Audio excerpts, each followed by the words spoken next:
Imagine you're in a crowded room, a whirlwind of voices clashing, each desperate to be heard. You're caught in the crossfire, the urge to defend, to explain, to shout back rising within you. It feels like your very existence hangs on the next word you utter. But what if I told you in that very moment the loudest voice is the weakest? What if the true power lies not in the roar, but in the unnerving, deafening silence? Nietzsche, a man who stared into the abyss of human nature, understood this subtle, almost invisible power. He saw that the world is a stage, and most players are trapped in a frantic performance, driven by the need for validation. They chase the spotlight, oblivious to the fact that the real puppeteers operate from the shadows, wielding the silent trick that gives them absolute control. Think about it.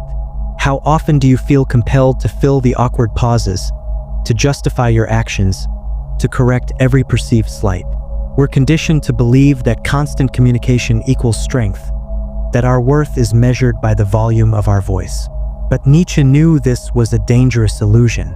Each unnecessary word, each impulsive reaction, is a vulnerability, a crack in your armor. It reveals your fears, your insecurities, your triggers. You're handing out pieces of yourself, and in a world where information is power, that's a costly mistake. Nietzsche's silent trick isn't just about withholding words. It's about mastering the art of strategic invisibility. It's about understanding that true power isn't constant presence, but calculated absence. It's about knowing when to disappear, when to fade into the background, and when to emerge with devastating impact. Imagine a chess game.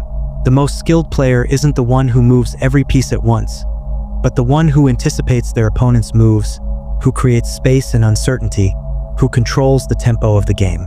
They understand that the power lies not just in the pieces on the board, but in the unseen forces that dictate their movement. This principle extends beyond mere arguments, permeates every aspect of life. In relationships, the one who is always available, always eager to please, loses their allure.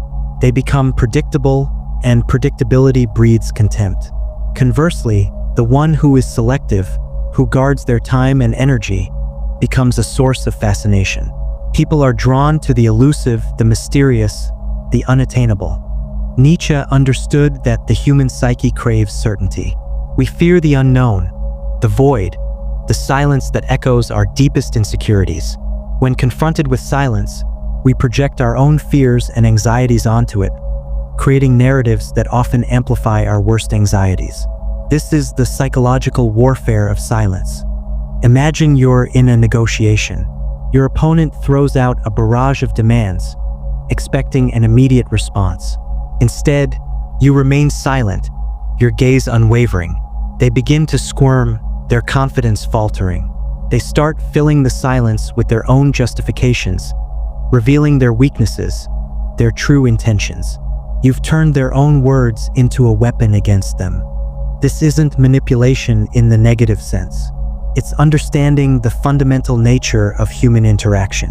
It's recognizing that control lies not in dominating others, but in mastering yourself. It's about cultivating the patience to endure the void, the discipline to resist impulsive reactions, the wisdom to choose your moments.